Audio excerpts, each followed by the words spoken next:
तर मी आज अशा एका ठिकाणी गेलतो जिथं आपल्या महाराष्ट्रातली सगळ्यात मोठी जत्रा भरते, म्हणजे आपल्या बावधन. आता बावधन हे नाव ऐकलं तर तुम्हाला समजलं असेल की विषय हा बगाडाचा आहे. तर मी बगाड बघायला चाललो आपल्या बावधनचं.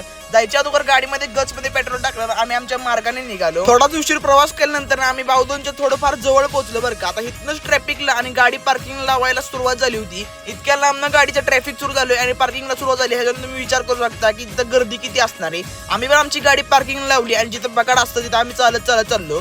जाता आता आम्हाला बगाडाला झोपणारी बैल दिसली बरं का. या बैलांचं आम्ही इथं दर्शन घेतलं आणि तिथं आम्ही सरळ तिथंच पुढे चाललो बरं का. थोडा उशीर चालल्यानंतर नाही ना आम्ही डायरेक्ट एका डांबरी रस्त्याला लागलो. जिथं पब्लिकची एवढी गर्दी होती ना, एवढी गर्दी की भयान गर्दी होती बरं का. इथं जेवढी गर्दी तिथं पुढे गेल्यानंतर मेन बगाडापाशी किती गर्दी असेल हे विचार करून नुसतं डोकं फिरून जातंय. थोडा उशीर चालल्यानंतर ना आम्ही जिथं पोहोचलो जिथं आपल्या बावधनचा बगाड असतो बरं का. इथं आल्यानंतर लोकांची एवढी गर्दी, त्यांची श्रद्धा, त्यांची भक्ती आणि आपल्या बावधनकरांनी आपली जपलेली ही संस्कृती ही सगळं बघून ना मन एकदम प्रसन्न झालं.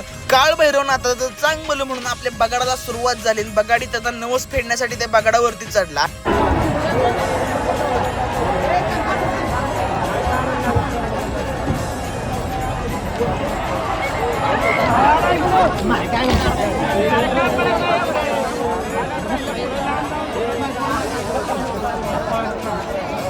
तर मी आज बघितलेली आपली ही जत्रा, बावधनकरांचे हे बगाड आणि ही सुंदर अशी दृश्य, आपली संस्कृती ही माझे कायम लक्षात राहील बरं का. आणि तुम्ही जर माझे व्हिडिओ बावधन मधनं बघत असाल तर व्हिडिओला कमेंट करून नक्की कळवा आणि तुमच्या भावाला फॉलो करा विसरू नका. तर व्हिडिओ आवडला असेल तर video like, share, comment, subscribe आणि फॉलो करून घ्या.